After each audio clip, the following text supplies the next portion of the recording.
What's up, ladies and gentlemen? This is Griever, your guys' host for the Behind the Bar Reviews, as always, bringing you guys the latest, chapter 177, I Heard You, of Yona of the Dawn, also known as Akatsuki no Yona. I think I didn't butcher that name too poorly. Now, let's just move right into this chapter, ladies and gentlemen, because this chapter, okay, so I just want to say right off the bat that this felt not fan art to me, but where's the shading? I felt like, is the mangaka, I don't know who, Mizuo Kusanagi, is Kusanagi, are they sick? Are they unwell or something? Or did they have some family matters to attend to? Anything, because generally speaking, the art style, even though it's a monthly series, and of course we usually get 35-ish pages per chapter, the art style has always been solid. Even the faraway shots, detailed backgrounds, and they don't do a whole lot of faraway shots without showing the eyes and stuff like that. Comedy moments aside, of course, even the comedy moments with, you know, the chibi versions, the anime comedy, is still very well detailed. I found that this one wasn't poorly drawn, just seemed to be missing those extra lines of detail and that extra bit of shading. It could have been because a lot of the stuff was white, but I found like Yona's hair was very light, along with jae-ha's. I found that anywhere where there was detail, like Kija's collar and stuff, was just lacking. Zeno especially. Zeno was pushed to the background every single time because I guess they just didn't want to try to detail, you know, of course, the symbol of the dragon god and, of course, the headband and all that stuff, because I really did find that a lot of this was lacking. And then I went back and I read the previous, 5 or 6 chapters and realized, no, I don't think I'm wrong. Like, don't get me wrong. When it was drawn right, it was drawn well. But I felt like some pages were just kind of like sketched almost. And then they just fine-lined and, yeah, that's good enough. We got to keep moving. Almost as if they were pressed for time and didn't have time to go back and do some proper shading. I don't know. But what did you guys think of the quality of the art of Chapter 177? I just felt it was a little lacking. But that being said, why don't we just move on to the actual chapter itself? Because, so we jump right into a flashback. We see Hawk before he became a general. Because once he became a general, of course, he donned his classic, which I always thought was red and black. But, of course, that was just my own idea before I saw any color pages in the anime. It's a very blue and black warrior's garb. Before he had that tunic set and that whole bit, he was, he had the feathers and he had the classic look of the Wind Tribe. And we see Mundok coming down and stuff, and he's still, so this is before he became a general. And apparently Ayame, the one that he was betrothed to, as according to Mundok, is now crying or upset or something. So Hawk goes to find her. Hawk goes and finds her and realizes that she's fighting with her still current boyfriend, as far as the current timeline in the present goes, Sakia, something like that. And she's like, did you get in a fight with him again? He's like, yeah, you know what? I'm just going to marry you after all, Lord Hawk, because he's an idiot, And Hawk's like, no, this will boil over. You'll be fine. And then they talk about the whole betrothal thing and stuff and how it's just kind of whatever. And they also reference Hawk, of course, having feelings for Yona.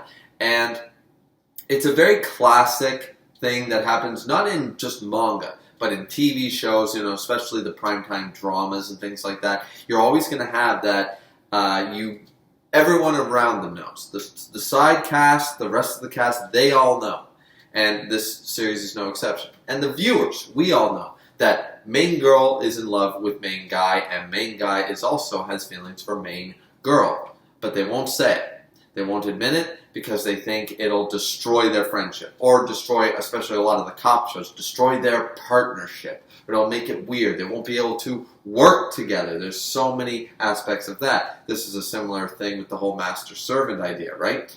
And you can see it, but it felt a little cliche. But we already knew this about Hawk, and I like that at least they didn't just fall onto that when Ayame asked Hawk, do you have someone you have feelings for? He's like, yeah, I guess I do, but I don't necessarily know if I want to be with her. I think I'd just be happy if the person that she's in love with right now and him, if they were happy, that would be good enough for me. And we know this about Hawk. Hawk was good with pushing down his feelings of romantic love for Yona, out of his love for Yona as the princess, and his love for Yona outside of just the romantic love, but his admiration and love for her in general, and also his love for Sun-won.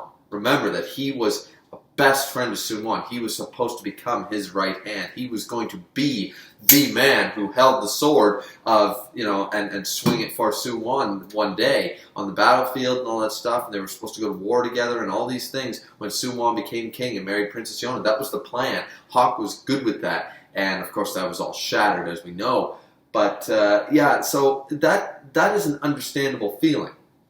Now, once we jump back from this, and once again, this was all drawn fine. That's what I'm saying. There's just a couple of examples of it seems a few pages seem to be like, we got it, we can't just focus on this page. We got to keep going, because some panels and some pages were drawn just perfect quality. So I just wanted to say that. But when we jump over from that flashback, we get into Hekchi covering tae-jun's ears. And just like, "You are in grave danger, Lord tae-jun." It's like, what? The princess was about to say something. No, you do not need to hear that. No. It's a very comedic way of showing it and stuff, and especially what happens a little later in the chapter, that it's quite funny, and the reasoning is sound. But Hekchi always looking out for Lord tae-jun, even though he's like, yeah, sometimes I want to throw rocks at him too, and sometimes he's an idiot too. But once again, Hekchi has been following.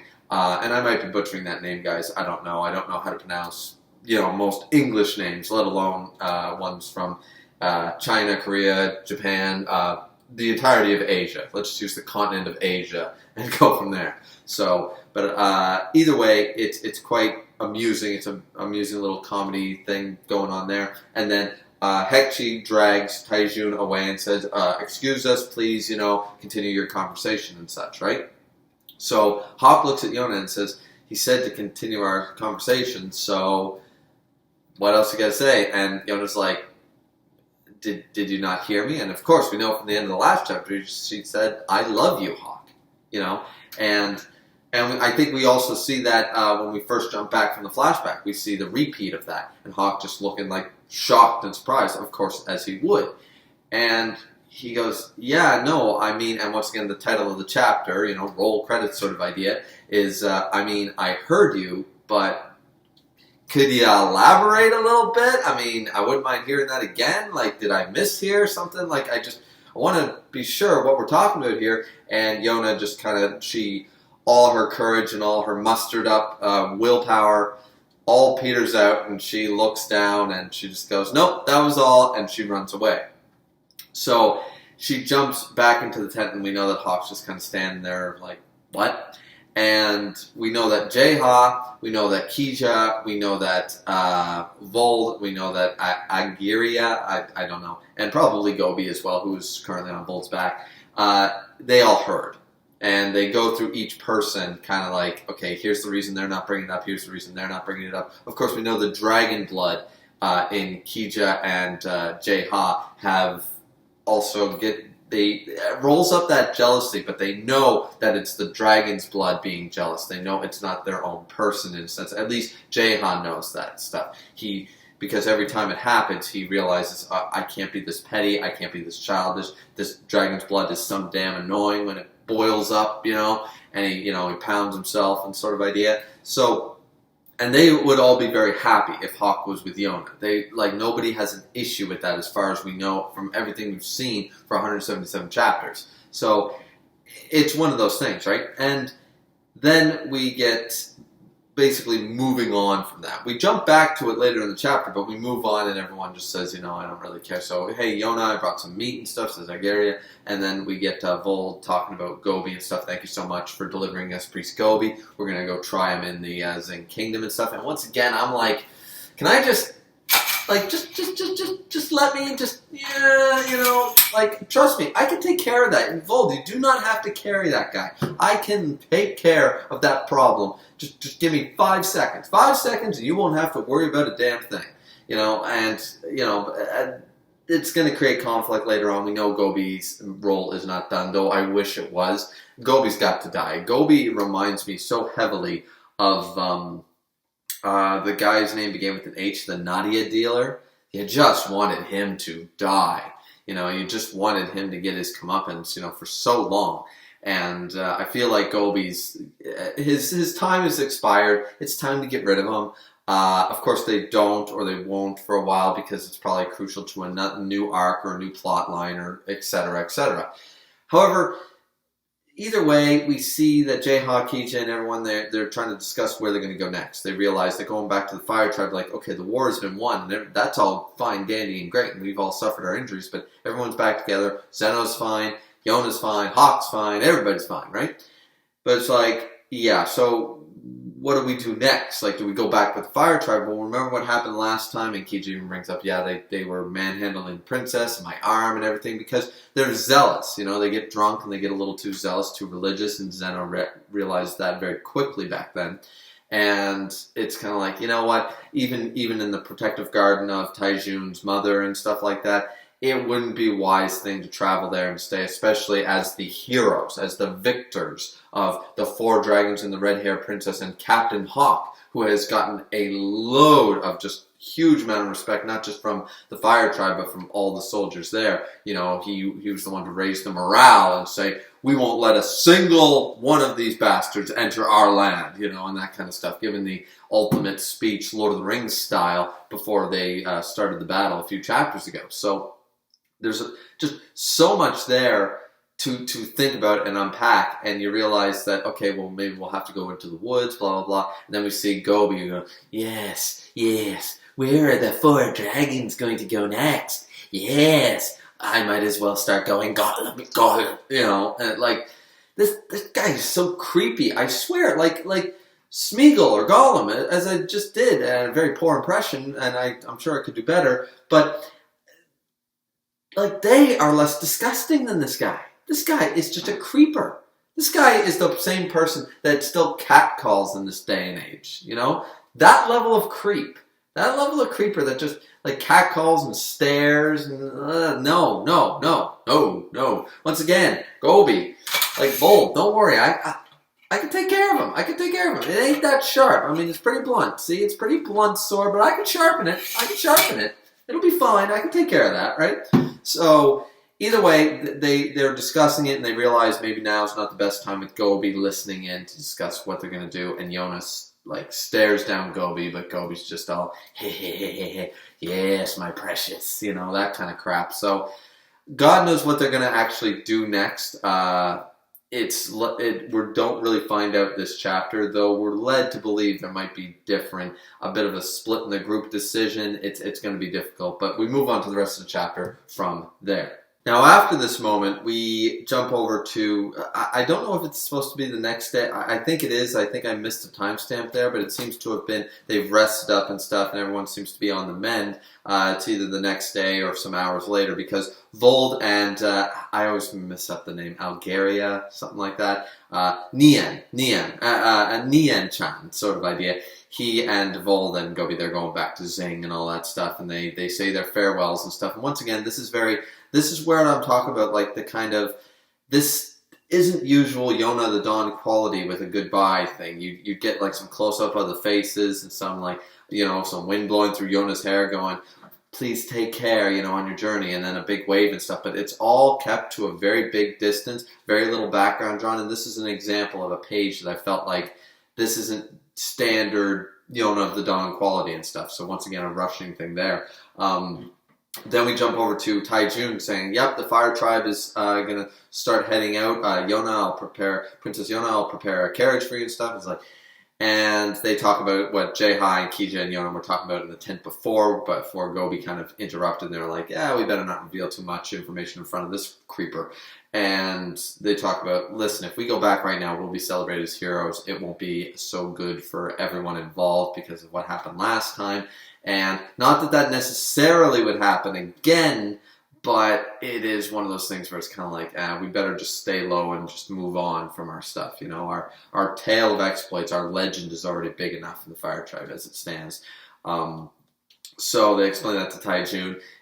They ask where Yon is and stuff, and Yon and Shina and stuff went over to the Sky Tribe with the medicinal herbs as Hekchi comes in, reports to tae-jun, everything, and Yona and company reports to him that, after confessing her love for Lord Hawk, this, and the other thing, they went over there because he was very fascinated by this very well-working throat medicine that the Sky Tribe provided for Princess Yona, and et cetera, et cetera, et cetera. And tae-jun's like, so there's two conversations going on at the same time. One where they decide to go over and see Yona sort of idea, and find out what's going on there, while jae-ha's just enjoying the awkward air between Hawk and Yona. Meanwhile, Haekchi and tae-jun are talking back and forth in the background, but like, wait, what did you just slip in there? He's like, I said, is that Haekchi? Is that the reason you covered my ears? What good is it telling me now? He goes, well, see, I figured you would have a heart attack or some form of heart failure if you heard it actually from the princess's mouth. Hearing it from me, it's still devastating, but it won't put you into cardiac arrest.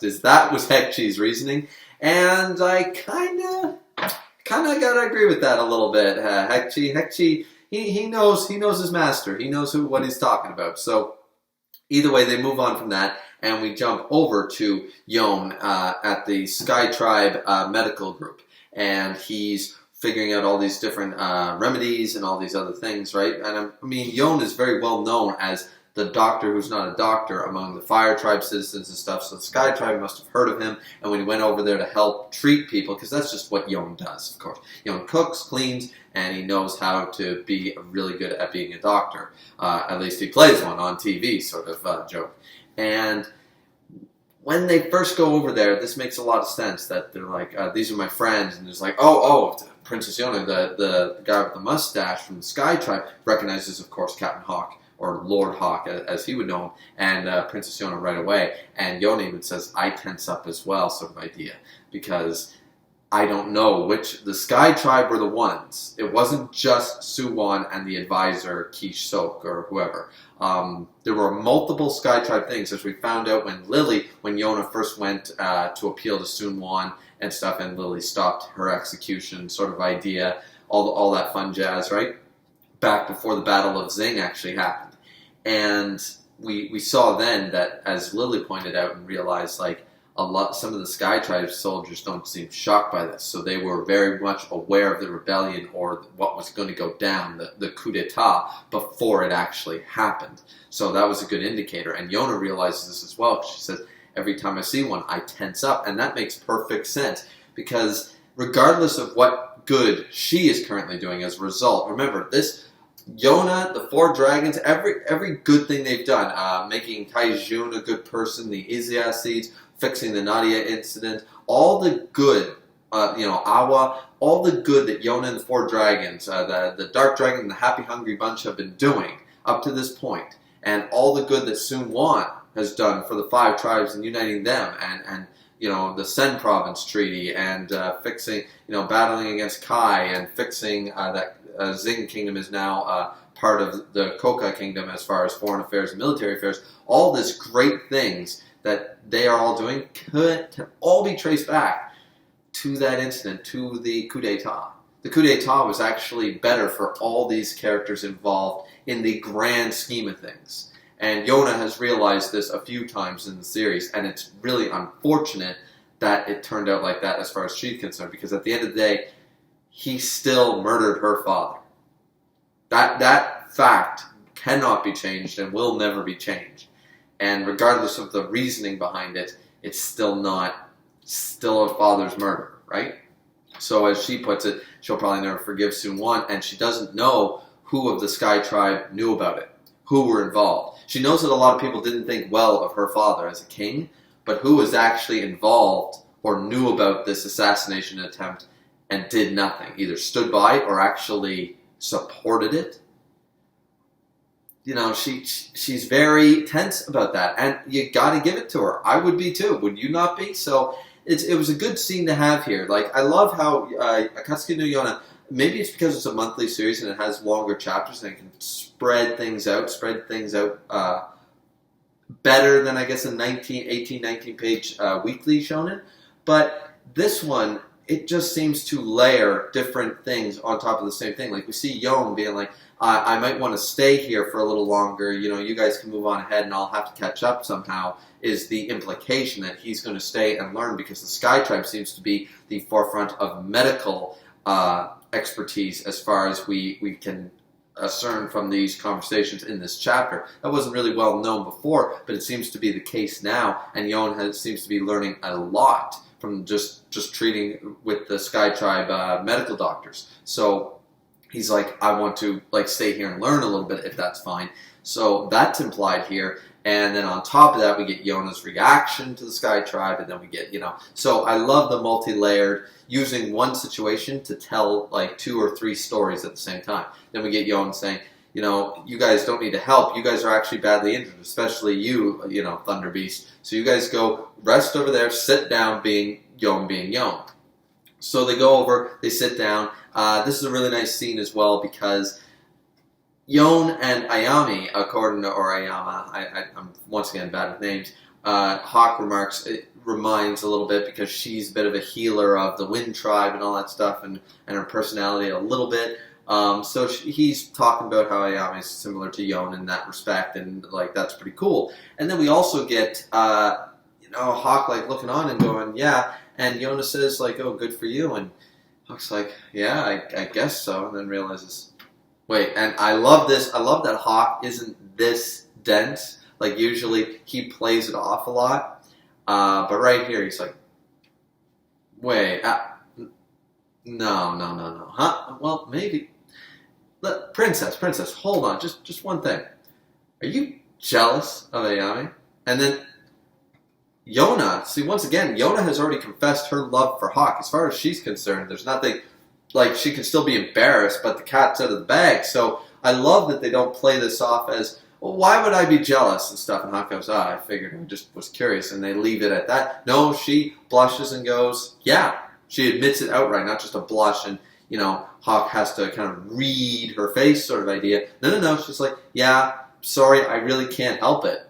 And Hawk, don't you ever feel that way sort of idea. And these scenes, these are well drawn, so I'm fine with this. I love the comedy here. I love the drawings. I love Yona's facial expression and Hawk's throughout this whole scene. It's so nice. It really reflects a lot of their the understanding they have between them. And once again, it's just really nice. And I love that Yona's hair has slowly been growing every arc, just every like 20, 30 chapters. They just draw it a little longer each time. And now it's starting to get, like, I really like her current haircut and stuff, so that's really nice. And pretty much here is that Hawk's, like, just totally dumbfounded, just can't comprehend it. He's achieved enlightenment, as is said in the chapter, and it's done so well, it's done so nice. We get the blushing, we get all that stuff. It's a nice, lovely, romantic scene, and we see that he's recognizing the fact that he never even thought what he would do if Yona actually didn't look at Seung-won and looked at him. He didn't even know what he would do, and he remembers what he told Ayami years ago, and he's just like, shit, I'm just so happy right now, sort of, and he's thinking that to himself, and they're kind of looking away from each other, kind of blushing and stuff, and just totally, like, this is such a really nice scene. It really is. And then after that, we move on to the last part of the chapter, which this is where we're going to get a little bit more controversy. And what's really going to happen next in 178, the predictions are going to start running wild.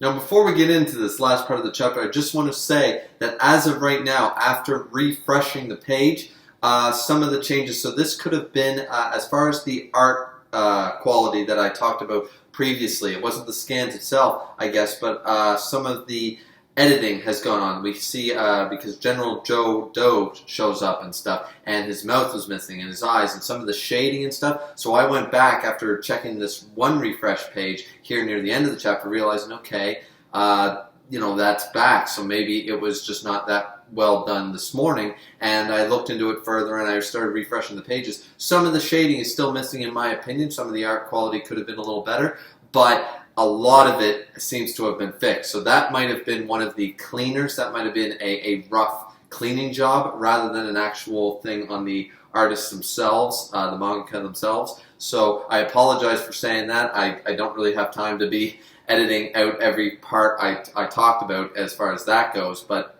just wanted to say that some of this might have been just the cleaners who translate the manga, the one that I read anyways. That might have been on them, or it could have been missing from the initial scans. It's hard to say. I'm not really sure, but it seems that some of the color, some of the better shadings of especially jae-ha's and Yona's hair seems to have been brought back after refreshing the page. So that's on me, guys. Sorry about that. But anyways, continuing on with this last part, because we do see General Joda, because he shows up with when he notices Yona in the Sky Tribe medical group talking about it, saying, you know, he wanted to learn. It's fine. You know, the medical officer trying to explain it. He goes, do you know who they are aligned with and everything? And then we see the 4 dragons, of course, and Zeno. Zeno got to be my favorite of the 4 dragons. I love Zeno. Zeno's great. And he shows up and he just like, he's standing in front like, no. And then, I mean, they're circling Yona like, you ain't touching him.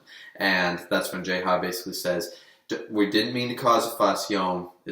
I think we have to go. And he's like, oh yeah, Yona does not fight this. Like, Yona's probably disappointed by the fact he won't be able to learn a little bit more, but at the end of the day, he knows that we cannot create this type of turmoil between the dragons, Yona, and of course the Sky Tribe. So he's like, yep, that's fine, let's go. And then we see the advisor show up, Advisor Ki-suk, and he says, please wait. No, it's fine, sort of idea. And this boy has helped save many injured people, and I mean, there doesn't seem to be any issue, but he says it, of course, this guy's conniving, right? He says it in such a polite way or such a logical way. It's annoying, and you know there's something else going on here because he's being very, very pleasant, because he says, you know, we will not, like, what's he going to do? What's the boy going to do? He's simply helped us, and all the boy, according to this, all he does is want to learn. What would he do? Would he actually, and Yona and Hawk show up as well during this scene, and they're like, what's kind of going on here? You know, Yona just wanted to learn, so please, you know, leave him alone, sort of idea. And Ki-suk basically says,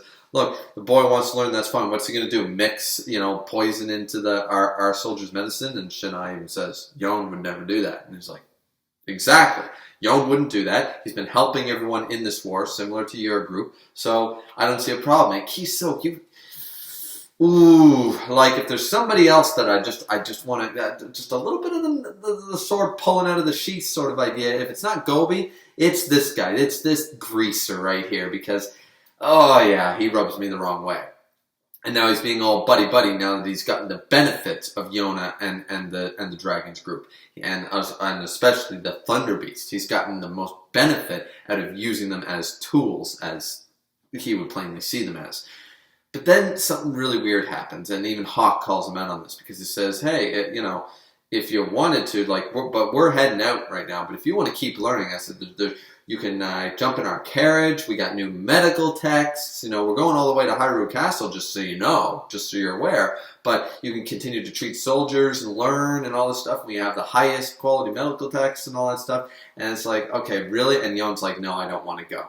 And Hawk's like, okay, listen, what are you trying to pull? And even General Jodo is standing there going, Advisor, are you kidding me right now? Right? And I'm actually with General Jodo on this side. Not that I don't think that they can't come to some reconciliation, but not with this guy. Not with this guy. Maybe an agreement similar to Hawk and Seung-won when they were trying to rescue Lily. That's a reconciliation. That's a good one, where it's like, this is for the benefit of both of us right now. It was just like when they met them in the Fire Tribe's rebellion attack and stuff, and even the general of the Earth Tribe there, he stood there and he said, look, he knew exactly who that was. He said, they're just bandits. Let's leave them alone, right? And that kind of idea, same with Lily with the Nadia incident, and we see that Jodo was like, I would appreciate it if you didn't move around too much, sort of idea, when they were under attack, and nobody said you're Yona yet, right? Sort of idea and stuff. But of course he knew who it was, and he was like, I never wished for your death, not even once, sort of idea. I prayed that you were alive somewhere, because nobody wanted Yona dead. It was not about Yona, and that's the big thing, right? Except for the advisor, which is why he rubs me the goddamn wrong way. But suffice it to say, Hawk calls him out on this shit and just says, are you trying to drag us back to that castle so we'll be under constant watch where you can kind of take us out, you know, trying to get us to lower our guard, put us basically in the lion's den sort of idea? And he goes, of course not. If we tried to attack you right now, and he knows this because he's experienced some of the dragon's power firsthand, and he knows that they are super strong. And as Seung-won even pointed out, when Jodo wanted to kill the Thunder Beast, they were like, we're going to have to fight the Wind Tribe, we're going to have to fight the 4 dragons, we're going to have to fight the Thunder Beast himself, And if we do this, we're going to die. That's Mundok, that's Taiwan, that's the Thunder Beast, and that's the 4 dragons. And remember that Zeno can't die. So we're all going to die if we try to take them on right now. So it's one of those things. And Advisor Kiso, he's not stupid. He's trying to realize that. And so the end part of this chapter basically says, like, no, I'm not trying to drag you back there. If we tried to, assassinate you guys, we know we'd suffer grievous injuries, and we can't afford that right now. Which, once again, see, he's being so logical, but before he was being illogical. And it's annoying. He was being logical for him. He was being whatever benefits me the best sort of idea. And then, final page of the chapter, he looks at Yona and says, I'll speak bluntly then. I am looking for talented and skilled people. And of course, all of them are. And he just basically looks at Yona and says, so, Princess Yona, will you consider joining forces with me? Am I crazy? I mean, am I crazy? Because where does this guy get off? Honestly, this guy has more, like, what are you using for a brain? Like, I always make the joke that, kidneys. But, like, there's no gray matter in this dude's brain. Is he insane? Why would he ever agree? There was a different reason for them to side forces for now to in this battle and everything. That had a lot different consequences. That was a totally different situation. But right now, everyone's together. The 4 dragons are fine. Yona is fine. Yona is fine, and Hawk is fine. They're all fine. They can move on their merry way, and all they've done is gain more respect from the Fire Tribe, the Sky Tribe, and everybody else, and every other tribe. So they're fine. Why would they join, especially with the ones that not only wanted to kill the 4 dragons, wanted to kill Yona right there on a dirt path when he was first encountered her when she was trying to be an envoy for Zing, and the one who actually plotted the murder, he was probably one of the ones who first looked at. He is probably the guy who went, and even if it's true or not, went, Sun-won, did you not know that your father, Yun-hon, was actually killed by the current emperor, the current king, Il, and all this stuff, and he was probably the poison. He's probably the ringleader behind all this crap. Yona would be, I don't know how 178 is going to go, but I feel like Hawk's glaive is going to start going at his neck again and being like, you back off right now. You're not having my princess. Forget it, right? Or would Yona start considering this and the benefits of having the support of the Sky Tribe once again? Because remember, she did this before. They teamed up with Sun-won before. They teamed up with multiple people that they wanted to before to try to get where they needed to go, and Hawk has not always been okay with these decisions. So, I don't know. I don't know where 178 is going to go, or more importantly, 179 onward, because if a decision is made based on this, now, I mean, it's easy for us to say, of course not, no damn way, but how will Kiso manipulate this to his advantage? And how will Yona react, realizing what the intention is? So, if they're caught between a rock and a hard place, it's hard to say. So, I'm very interested. This was a good chapter, but it's led me to more hype for 178 than I was hyped for 177. The romantic aspect cannot be ignored in this chapter, especially with the end of 176 leading into this with the whole Hawk, I love you. We needed to know where that goes. We've been waiting 170 chapters for this, right? But this has led me to more hype. This has led me to a lot of hype, because one of the things I prefer about this shoujo manga is that the romantic thing, sure, they can focus on it for half a chapter, for some little bit side stories, for a moment here, there, and everywhere. But this reminds me very much. It borders on shonen. It reminds me too much of Inuyasha and any traveling manga where you have a traveling crew. A little bit of Firefly, the TV series, where, there's a romantic aspect between Simon and Kaylee, and of course Nora and Mal. But outside of that, every episode, every chapter is focused on something larger going on, their survival or whatever. And in this case, they do that all the time. We've been fighting a battle, we've been fighting war. Part of the reason I love it is, of course, seeing some of the battles, some of the badassery of all the characters, Yona, the whole group, right? So, I don't know what 178 is going to hold, but I'm hyped, I'm intrigued, and I'm more intrigued because I knew kind of where this chapter was going to lead. after the end of 176, but I did not expect the ending page. And I really want to know what Yona's response to this is going to be, and Hawks especially as well. General Jodo is probably going to lose his shit, and I'm really interested. What about you guys? Are you intrigued for 178? Even more hype still than 177? Because I certainly am. What did you guys think of the chapter? What did you think of the review? Did you love it? Did you hate it? Please like, subscribe, comment. As always, it's always very much appreciated. This has been Griever with your chapter 177 review for Akatsuki no Yona, also known as Yona of the Dawn. I hope to have a few more volumes by the time the next chapter rolls around, ladies and gentlemen. I do have some on order, but God knows when they'll be in. That being said, everyone, this has been Griever with your Behind the Bar reviews. Drink responsibly as always. See you back here next time.